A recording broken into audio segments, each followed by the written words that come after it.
الله الرحمن الرحيم الحمد لله نحمده ونستعينه ونستغفره ونؤمن به ونتوكل عليه ونعوذ بالله من شرور انفسنا ومن سيئات اعمالنا من يهده الله فلا مضل له ومن يضلله فلا هادي له ونشهد ان لا اله الا الله وحده لا شريك له ونشهد ان سيدنا ومولانا محمدا عبده ورسوله الذي ارسله بالحق بشيرا ونذيرا وداعيا الى الله باذنه وسراجا منيرا وبلغ الرساله وادى الامانه وقام بالحجه ودعا الى الحق وصلى الله تعالى عليه وعلى اله واهل بيته وذرياته وبارك وسلم تسليما كثيرا كثيرا. اما بعد فاعوذ بالله من الشيطان الرجيم بسم الله الرحمن الرحيم. اقرأ باسم ربك الذي خلق خلق الانسان من علق اقرأ وربك الاكرم الذي علم بالقلم علم الانسان ما لم يعلم.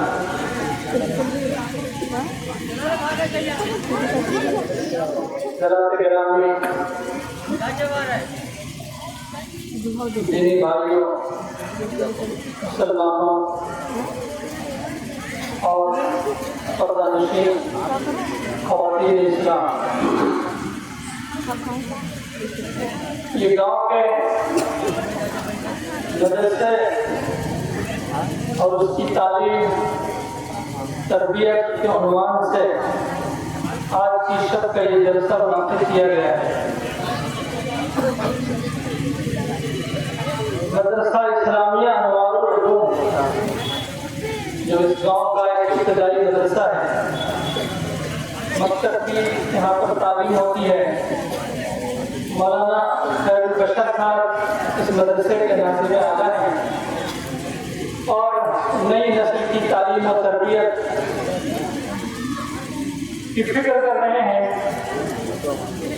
طلبا کو بہتر سے بہتر مواقع عطا کر رہے ہیں. مدرسین اچھے باصلاحیت مدرسین کو جمع کیا ہوا انہوں نے.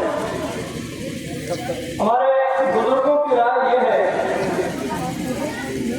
کہ گاؤں گاؤں خریا خریا بستی بستی مکاتب کا جال بچھا دیا جائے، اس لیے کہ بڑے مدرسوں میں پڑھنے کے لیے طلبا جب جاتے ہیں جب انہیں مکتب میں پڑھنے کا موقع ملا ہو. ان چھوٹے چھوٹے مکتبوں سے پڑھ کر بڑے بڑے دماغ رکھنے والے طلبا بڑے بڑے اداروں میں بھیجے جاتے ہیں. ذہن و دماغ ان چھوٹے چھوٹے مکتبوں میں تشکیل پاتے ہیں اور جب مکتب کی بات آن پڑی ہے تو سب سے پہلا مکتب، سب سے پہلا مدرسہ، اس کا بھی ذکر کرنا پڑے گا. ماں کی آغوش اور ہمارا چھوٹا گھر، یہ ہمارے نونہالوں کا سب سے پہلا مکتب ہوتا ہے. سب سے پہلی یونیورسٹی چھوٹی سی یونیورسٹی. اور آپ کو یہ جان کے حیرت ہوگی کہ بچہ 5 سے 6 سال کی عمر تک اپنی ماں اور گھر کے دیگر افراد سے اتنا کچھ سیکھ چکا ہوتا ہے. ماہرین نفسیات سائیکولوجی کے ماہرین اس بات پر متفق ہیں کہ 6 سال کی عمر تک بچہ اتنا کچھ سیکھ چکا ہوتا ہے کہ اس کے بعد وہ انٹر تک جو پڑھے گا، یعنی تقریباً 12 سال تک مزید جو پڑھے گا وہ 6 سال کی عمر تک سیکھ چکا ہوتا ہے اور نہایت اہم معلومات حاصل کر چکا ہوتا ہے. اگر وہ معلومات اس کی ماں کے واسطے سے اسے حاصل نہ ہو تو مزید 12 سال کی تعلیم میں بالکل بھی آگے نہیں بڑھا پاتا. اور یہ 6 سال کی عمر تک جو معلومات حاصل کرتا ہے اس کے لیے میڈیم اس کے پاس کیا ہوتا ہے؟ اس کی مادری زبان. اور مادری زبان یعنی وہ زبان جو اس نے اپنی ماں کی گود سے سیکھی. اب مادری زبان سنتے پیدری زبان کا کوئی کانسیپٹ نہیں زبان میں. مادری زبان کا تو ہم اردو میں مادری کہتے ہیں، عربی میں لغت العلوم کہتے ہیں، اور بھی دوسری زبانوں میں مادری زبان کا کانسیپٹ ہے، اس کا تصور پایا جاتا ہے. لیکن دنیا کی کسی زبان میں، دنیا اتنی لمبی چوڑی ہے، 200 سے زائد ممالک ہیں، کسی بھی قوم میں، کسی بھی ملک میں، کسی بھی زبان میں فطری زبان کا تصور ہے. یعنی وہ زبان جو باپ سے سیکھی ہو بچے ہیں. یعنی بچہ اپنی ماں سے زبان سیکھتا ہے، اور وہ زبان مزید 6 سال کی عمر تک جہاں کی اہم معلومات سیکھنے کا میڈیم اور واسطہ ہوتی ہے، اور پھر اس زبان کے واسطے سے وہ بہت کچھ سیکھ لیتا ہے. یہ سب سے پہلا مکتب ہوتا ہے. ماں کی آغوش، ماں کی گود، ماں کا ماحول، ماں کا گھر، اس میں اور دیگر لوگ بھی ہوتے ہیں، باپ بھی شریک ہوتا ہے، بہنیں بھی شریک ہوتی ہیں، بھائی بھی شریک ہوتے ہیں، اور دیگر خاندان کے لوگ بھی شریک ہوتے ہیں، لیکن اس میں سب سے اہم رول ماں کا ہوتا ہے. ماں چونکہ مکتب کی تعلیم میں ماں کا رول بڑا اہم ہوتا ہے. تاریخ کا ایک واقعہ اس موقع پر بیان کرنا زیادہ مفید معلوم ہوتا ہے. مختلف گھرانوں میں ماحول الگ الگ ہوتے ہیں. بعض وقت کسی گھرانے میں بچہ یتیم ہو جاتا ہے، عورت کے شوہر کا انتقال ہو گیا، عورت بیوہ ہو گئی، بچے یتیم ہو گئے. یتیم جب بچہ ہو جاتا ہے تو ماں کو باپ کا بھی رول ادا کرنا ہوتا ہے اور ماں کا بھی رول ادا کرنا ہوتا ہے. ایسے میں ماں سے کچھ غلطیاں بھی ہو سکتی ہیں. مثلا وہ یہ دیکھتی ہے کہ باپ کا سایہ نہیں ہے، بچہ یتیم ہے، تو وہ زیادہ لاڈ پیار کرنا شروع کر دیتی ہے. وہ ایسی توجہ دیتی ہے کہ تعلیم و تربیت کی طرف سے اس سے غفلت ہونا شروع ہو جاتی ہے، اور اس کے نتیجے میں پھر حالانکہ یتیم بچوں میں دوسرے بچوں کے مقابلے میں ترقی کرنے کے ذہنی امکانات زیادہ ہوتے ہیں. یہ اللہ تبارک تعالیٰ کا اصول ہے، ضابطہ ہے کہ انسان کو جب ایک سہارا اس کے ہاتھ سے چھوٹ جاتا ہے تو دوسرا ہاتھ اللہ زیادہ مضبوط کر دیتا ہے. آپ نے دیکھا ہوگا وہ بچے، میرا بچپن کا ایک ساتھی تھا، وہ نہایت بچپن ہی میں مفلوج ہو گیا تھا اس کا ایک ہاتھ، تو اس کا ایک ہاتھ 2 ہاتھ کے برابر تھا. وہ سارے کام ایک ہاتھ سے کر لیتا تھا.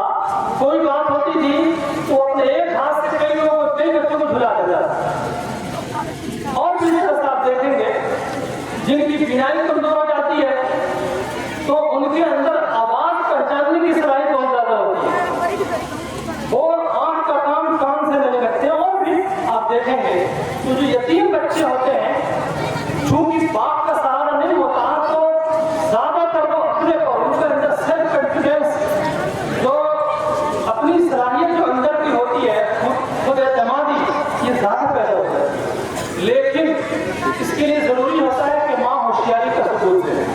آپ دیکھیں گے تاریخ میں بڑے بڑے جو کام انجام دیے ہیں، بڑے بڑے کارنامے جو انجام دیے گئے ہیں، زیادہ تر وہ بچے تھے جو بچپن میں یتیم ہو. تو مکتب کی تعلیم و تربیت کے حوالے سے ماں کا رول بڑا اہم ہوتا ہے. ایک بزرگ گزرے ہیں بایزید بستامی. بایزید بستامی ظاہر ہے کوئی کتنا ہی بڑا بزرگ ہو، عالم ہو، محدث ہو، فقیہ ہو، مجتہد ہو، کئی بچہ تو بچہ ہوتا ہے، بچہ پیدا ہوتا ہے، وہ دھیرے دھیرے بڑا ہوتا ہے، پھر شہرت ہوتی ہے، وہ بڑا ہو جاتا ہے. تو بایزید بستامی بچپن میں یتیم ہو گئے. ان کی والدہ بیوہ ہو گئی اور یہ تنہا تھے. ان کی ماں کو فکر ہوئی کہ بچہ یتیم ہے اور باپ کا سایہ نہیں ہے. یتیم بچے عام طور سے صحیح نگرانی اور تربیت نہ ہونے کی وجہ سے، ماں کی غفلت کی وجہ سے، غربت کی وجہ سے بچے ضائع ہو جاتے ہیں. یتیم بچے ضائع ہو جاتے ہیں، ان کی تربیت نہیں ہو پاتی. حالانکہ ان کے ترقی کے ذہنی طور پہ مواقع اور امکانات زیادہ تھے، لیکن دنیا میں امکانات آتے ہیں اور جاتے ہیں. کتنے امکانات آتے ہیں اور یوں ضائع ہو جاتے ہیں جب ان کو صحیح رخ پہ نہیں لگایا جاتا، استعمال نہیں کیا جاتا. ان کی والدہ حساس تھی،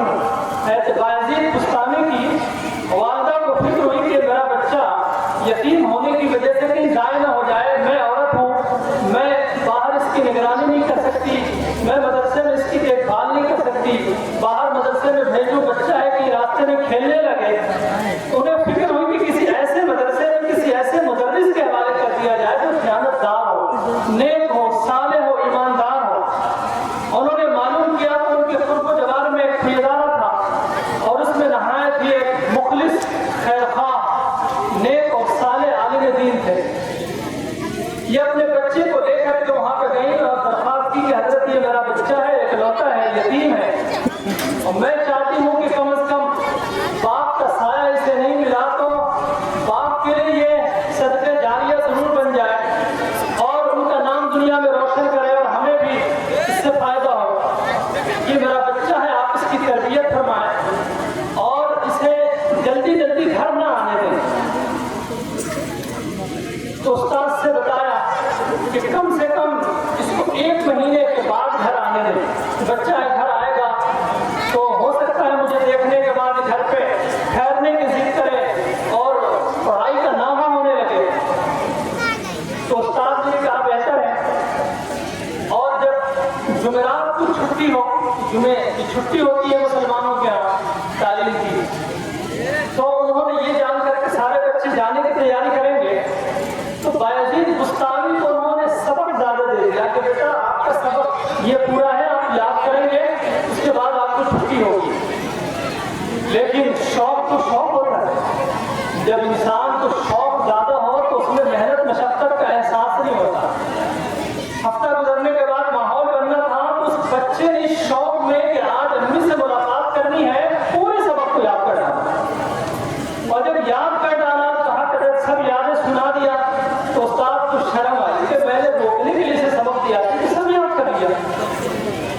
तो उन्होंने कहा कोई बात नहीं, असल तो यही है कि सबक याद हो, बच्चा पढ़ने में दिलचस्पी है।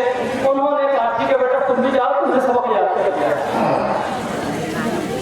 अब ये जाते हैं, जाने के बाद दरवाजे पर दस्तक दी तो इनकी वालिदा वुजू कर रही थी। उन्होंने पूछा कौन? तो बेटे ने कहा बायजीद।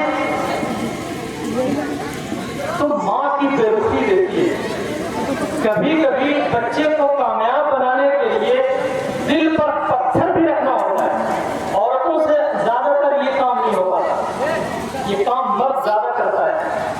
औरत से ये काम नहीं हो पाता दिल की कमजोरी की वजह से, नरमी की वजह से, शफकत और ममता की वजह से, ममता की मारी हुई बसा औकात औरत न चाहते हो कि अपने बच्चे को गाय कर देती।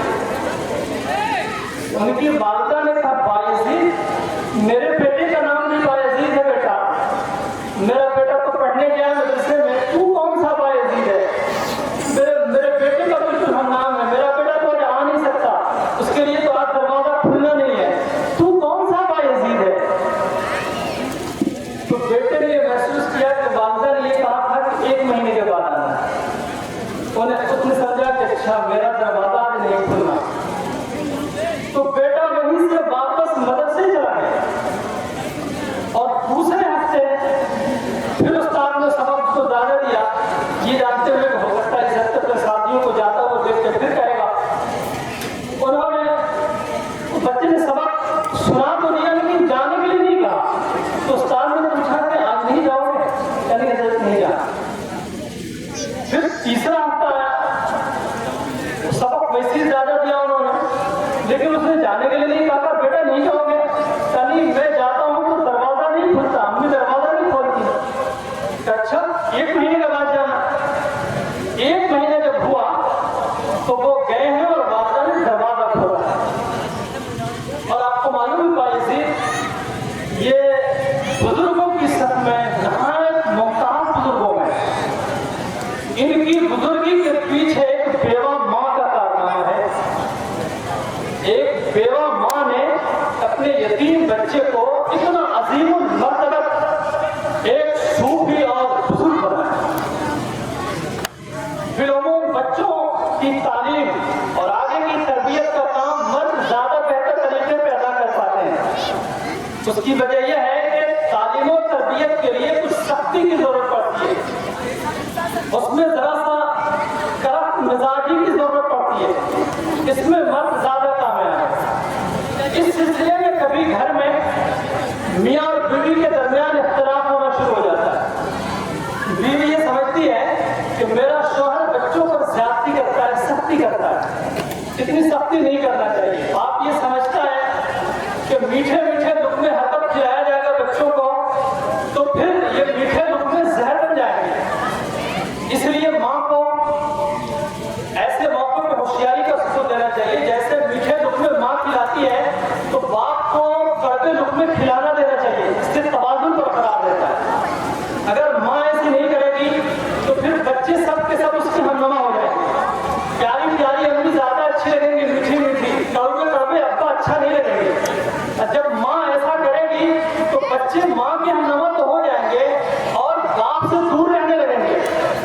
बाप से दूर रहेंगे तो फिर माँ और बाप में भी दूरियां पैदा होंगी। तो माँ की जो मीठी मीठी भीनी भीनी चांदनी आती है, जो चांदनी आती है चांद की, वो हकीकत बाप की तेज तबिश की चांदनी होती है।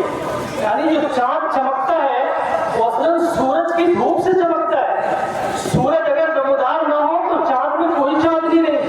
थोड़ी देर के लिए जमीन का साया आ जाए, बीच में जमीन पड़ जाए तो चांद में ग्रहण लग जाता है।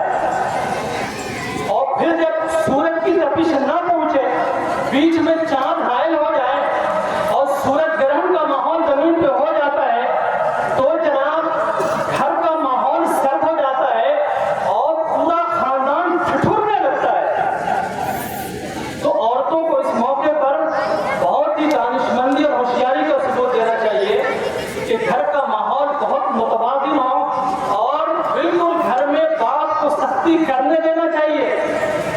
बाप की सख्ती एक तरफ हो, माँ की नरमी एक तरफ हो। सख्ती और नरमी दोनों हो अगर घर में, कि सूरज की बिल्कुल चिलचिलाती जो धूप भी हो और फिर घंघोर घटा की छाँव भी हो, ये भी आए, बादल की छाँव भी आए और चिलचिलाती धूप भी आए, इसकी भी जरूरत होती है और इसकी भी जरूरत होती है। अगर इस तवाज़ुन और तनासुब के साथ खानदान की तरबियत की जाए तो उस घर में बच्चे बैलेंस के होंगे, तवाज़ुन के होंगे, मुतवाज़िन होंगे, बासलाहियत होंगे और बातरबियत होंगे, समझदार होंगे। और अगर ये चीज़ नहीं होगी तो फिर जब बच्चे बिगड़ जाते हैं तो फिर माँ के कंट्रोल में कभी भी नहीं आते हैं। वो माँ को हाईजेक करने लगते हैं, ब्रेकमेल करने लगते हैं। फिर माँ हाईजेक होती रहती है पूरी जिंदगी। शादी से पहले भी परेशान करते हैं और जब शादी हो जाती है तो फिर माँ एक टके की नहीं रह जाती अपने बच्चों के सामने। तो ये होशियारी अख्तियार करने की जरूरत है। और जो मकतब की तालीम है, मकतब की तालीम के लिए बच्चों को तैयार करके और उनको भेजना चाहिए और थोड़ी सी सख्ती मोहब्बत दिल में छुपा के रखना चाहिए और जाहिर तौर पे मोहब्बत का ज्यादा इजहार नहीं होना चाहिए। ये मोहब्बत आमतौर से रिएक्शन करती बहुत ज्यादा है, बहुत ज्यादा रिएक्शन। शौहर बीवी से ज्यादा मोहब्बत करे तो वो रिएक्शन, माँ अपने बच्चे से ज्यादा मोहब्बत करे तो रिएक्शन, माँ अपनी बच्चियों से ज्यादा मोहब्बत करे तो रिएक्शन। मोहब्बत दिल में छुपा कर ज्यादा रखने की चीज है और कम और कभी कभी दिखाने की चीज है। शौहर अगर मोहब्बत दिल में ज्यादा रखे बीवी के लिए और दिखाए कम तो इसके बड़े फवायद। ऐसे ही माँ अपने बच्चों के लिए मोहब्बत छुपा के रखे ज्यादा और दिखाए कम तो इसकी फवायद ज्यादा है। इसलिए कि मोहब्बत बहुत ज्यादा रिएक्शन रखती है और मोहब्बत जब रिएक्शन करती है तो दुश्मनी से ज्यादा खतरनाक साबित होती है। दुश्मनी तो नुमाया होती है, आप जानते हैं फला हमारा दुश्मन है, उनसे आप होशियार होते हैं। लेकिन जिन्हें आप समझते हैं ये हमारे महबूब हैं, ये हमारे अपने हैं, ये खूनी रिश्तेदार हैं, हमारे बहुत मुखलिस हैं, तो इसका रिएक्शन जब होता है तो कंट्रोल से बाहर हो जाता है, बिल्कुल कंट्रोल में आता ही नहीं इसका रिएक्शन। इसलिए बहुत ही होशियारी और बड़ी बेदारी के साथ अपने बच्चों की तालीम और तरबियत की फिक्र करनी चाहिए। चूँकि मदरसे के उन्वान से ये आज का जलसा है और छोटे बच्चों की तालीम और तरबियत का यहाँ पे इंतजाम होता है, इसीलिए हमने इस मौजूद पर विचार किया है। मैंने आपके सामने जो आयत पढ़ी थी कि नबी पाक सल्लल्लाहु अलैहि वसल्लम की जो सबसे पहली वही थी बारे हिरा की, ये पहली वही के कलमात थे जिसमें नबी पाक सल्लल्लाहु अलैहि वसल्लम से फरमाया गया इक़रा के माना होते हैं पढ़ने के बाद। और हम सब जानते हैं कि नबी पाक सल्लल्लाहु अलैहि वसल्लम पढ़े लिखे नहीं थे, पूरा माहौल ही नहीं था। यानी मक्के के माहौल, नरब के माहौल में लिखने पढ़ने का कोई रवाज था ही नहीं। अरब बड़े बासलाहियत, बड़े ज़हीन व फकीर लोग थे। यानी या आप यूँ कह लीजिए उन्हें पढ़ने की जरूरत ही नहीं थी और बगैर पढ़े ही बड़े जलीस किस्म के लोग, बड़े अफसरी किस्म के लोग कहाँ थी, बासलाहियत लोग थे, बड़े साहिब बसीरत लोग थे। उनका नबी भी बगैर पढ़ा लिखा था और उस नबी के मानने वालों में अक्सरियत बगैर पढ़े लिखे लोग थे। और जो कारनामे